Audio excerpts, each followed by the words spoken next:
Muay Thai Boks Federasiyasının idarə heyətinin genişləndirilmiş iclası keçirilib. İclasda son bir il ərzində federasiyada baş vermiş hadisələr və görülmüş işlər müzakirə olunub. Bildirilib ki, 2024-cü ildə keçirilmiş konfransın qərarlarına əsasən federasiya rəhbərliyindən xaric edilmiş şəxs həmin qərarların ləğv olması tələbi ilə bağlı Yasamal rayon məhkəməsinə müraciət edib. Məhkəmə iddianı təmin etməyib. Daha sonra həmin şəxs Bakı Apellyasiya Məhkəməsinə və Ali Məhkəməyə müraciət etsə də iddiası rədd olunub. Qeyd edilib ki, məhkəmə qərarları və digər zəruri sənədlər Ədliyyə Nazirliyinin notariat, qeydiyyat və reyestr baş idarəsinə təqdim edilib. Bunun əsasında baş idarə tərəfindən 2024-cü ildə keçirilmiş konfransın qərarlarına uyğun olaraq reyestrdən çıxarış verilib. Çıxarışa əsasən Azər Həsənsoyun 2024-cü il noyabrın 2-dən etibarən Azərbaycan Muay Thai Boks Federasiyasının qanuni təmsilçisi və prezidenti olması təsdiqlənib.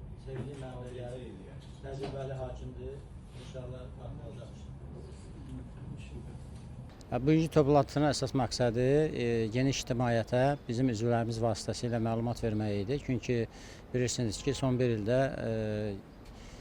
bizim federasiyada razılaşmayan bəzi şəxslər 24-cü ildə keçirilən iclasın, konqresin qərarının ləğv edilməsi barədə məhkəməyə müraciət etmişdilər və Yasamal rayon məhkəməsi, daha sonra Apellyasiya məhkəməsi və son olaraq isə Azərbaycan Ali Məhkəməsi bizim konferansın qanuni olduğunu təsdiq etdi və seçilən yeni üzvlərin hüquqiliyini təsdiq etdi.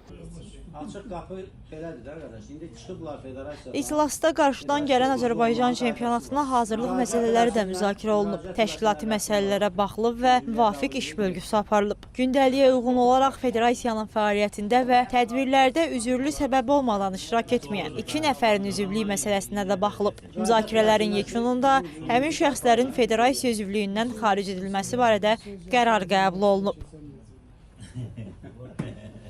Dövlət qanunlarına cəza